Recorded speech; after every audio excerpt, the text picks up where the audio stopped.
Welcome to Violin Adventures number 219. This week we make more progress on the new violin and we work on two old bows. Well, we're starting out the week a bright Monday morning, but it sure is white and cold. So on the scroll, we're to the point where I need to add the fingerboard so that I can blend the neck to the fingerboard. But this is just a blank, so it needs to be thinned down and the top also needs to be polished. We'll start off by thinning the fingerboard. And on our top, I've been going over the sound holes, just doing little touch up with my knife to make sure that the curves blend and there's no little bumps in there. Also checking that a sound post can go through the hole very easily and not get stuck. Well, I wasn't going to show you the next bit because it's just kind of not real interesting and it's dirty work, but maybe you'd like to see. So I've got the fingerboard down to the thickness that I want, and now I'm not just going to glue it on, I'm going to open up a channel here on the back side, and there's two reasons for this. One, to make it lighter, and two, so that if we ever need to take the fingerboard off, we have a channel where we can put hot water down or something to help loosen it up.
Next is trying to find a really good piece of tone wood for the Bassbar, and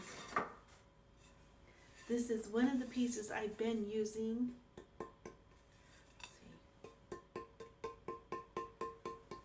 I love the tone on that, but we're getting kind of thin, so I need to look for a new piece.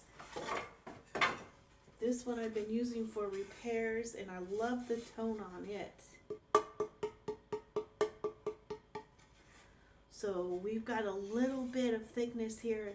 We still have enough thickness, I think, to get a Bassbar out. So we're gonna use this one.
still sounds good, and I still need to take down the bass bar.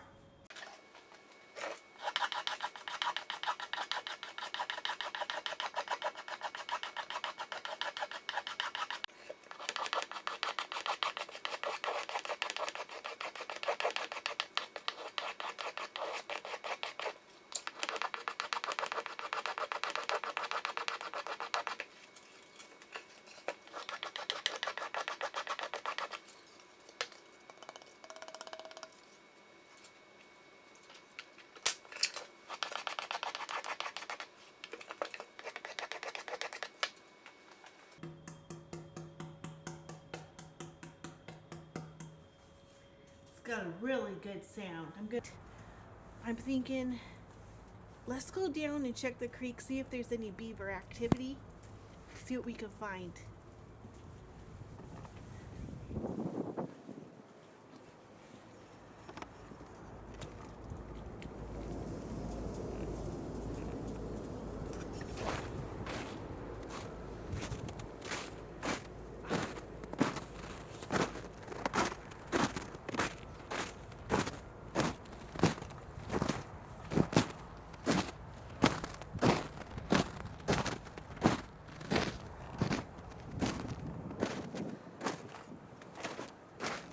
You can see all the ice is off the trees. Look at the bird tracks in the snow. How fun. They're going over to the water.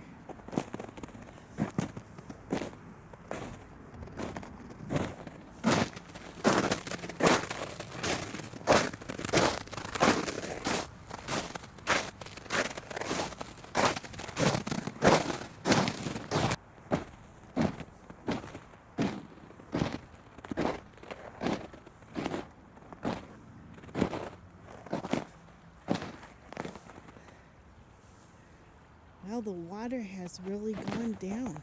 Look at that. And the creek looks so wide.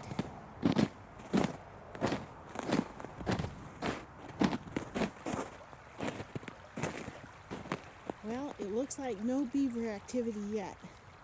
It is still really, really cold. You can see it's evening time. The snow is really starting to melt. But it is still below freezing every day. Let's trek across this yard and get... The professor is working on his second cello.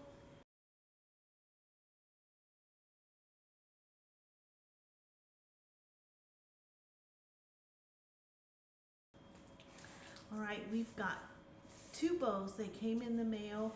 We're going to check them out, see what they need. Okay, this bow needs a bow grip and a rehair. This is an older bow. We'll see about getting these all rehaired and set up, and then we'll see how they play.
This winding of the silver on the bow is sped up 32 times the actual speed.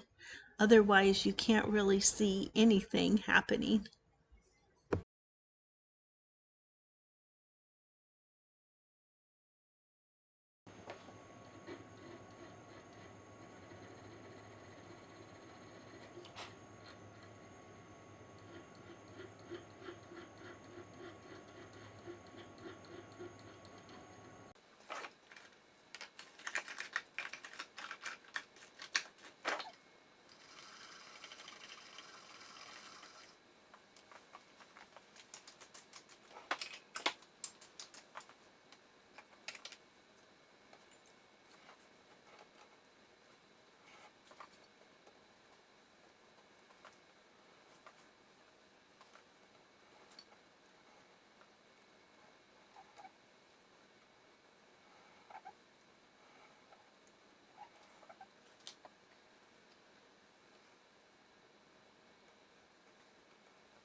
Time for an anecdote.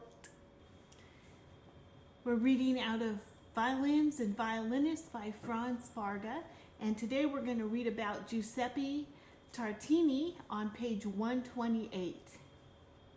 Giuseppe Tartini marks the end of the first epoch of Italian violin playing.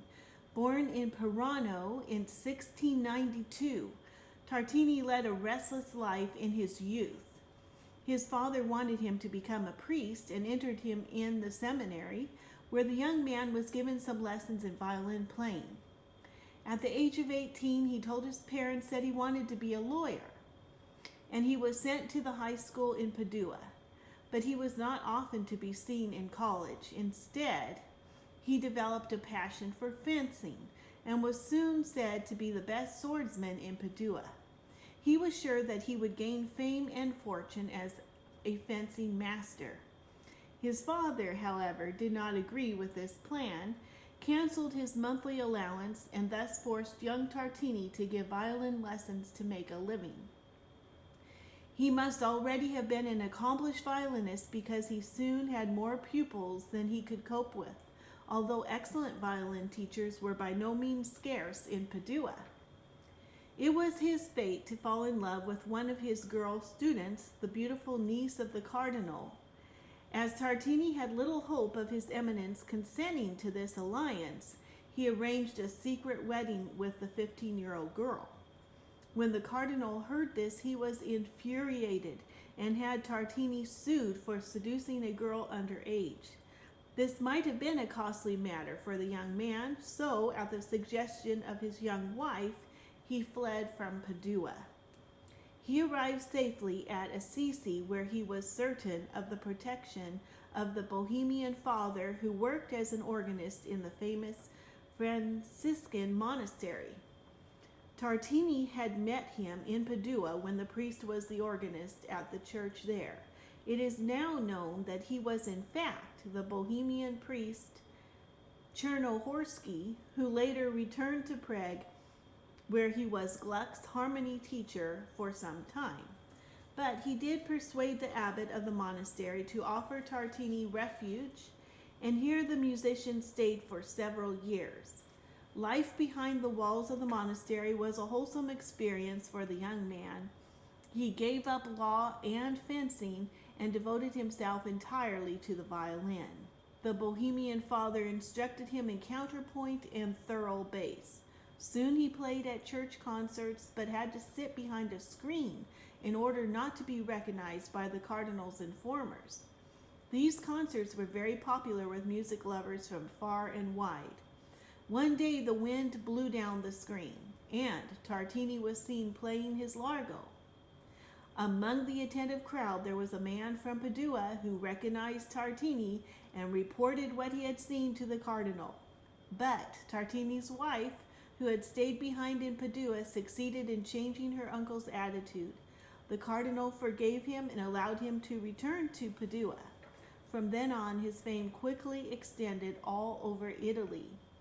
However, when Tartini heard Veracini for the first time in Venice, he sent his wife to relatives and retired to tirelessly practicing bow exercises. Veracini's fiery play had brought his own incompetence home to him. Returning into the concert world, he had no longer any need either to fear or envy any competitor. He was now regarded as Italy's greatest violinist. In 1723, he was invited to the coronation of the Emperor, Charles VI. Count Kinsky secured his services as conductor of his private orchestra. After 3 years, however, he resigned from this post, returned to Padua, and spent the rest of his life as leader of the church orchestra. Famous contemporary musicians have described the impression of perfection created by Tartini's play. He had the most beautiful animated tone, the highest degree of dexterity in playing quavers and double quavers, for which he used all his fingers with equal ease. As for productivity, he surpassed all composers who have ever written for the violin before or after him. There are about 200 violin concertos and as many sonatas by his hand. When well on in his 70s, he knew no greater pleasure on a Sunday morning than to move the worshipers in the church to tears with one of his beautiful adagios. The next chapter we're looking at is violinists in German, England, and France. The Hebrew Minute. Hine el Yeshuati evtak velo efchad ki azi vazimrat ya Hashem vayhi li Yeshua. Well, you could hear Yeshua twice in that verse. So we have, behold, God is Yeshua, or my salvation. I will trust and not be afraid, because, or for, God is my strength and song. The Lord, He has become my Yeshua, or my salvation. If you know where this is found, please leave it in the comments below. Freddie wants to chat. Hi, I'm Freddie, and I had a good time in the snow, and now I'm all dried off, so, but my good friend, Mr. Timothy Winters, well, he's been working in his shop, and he got it all cleaned up and sparkling beautiful, and so here it is. There's lots of pictures.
look at. Well, don't forget to send me your projects that you're working on. Well, see you next time. Bye.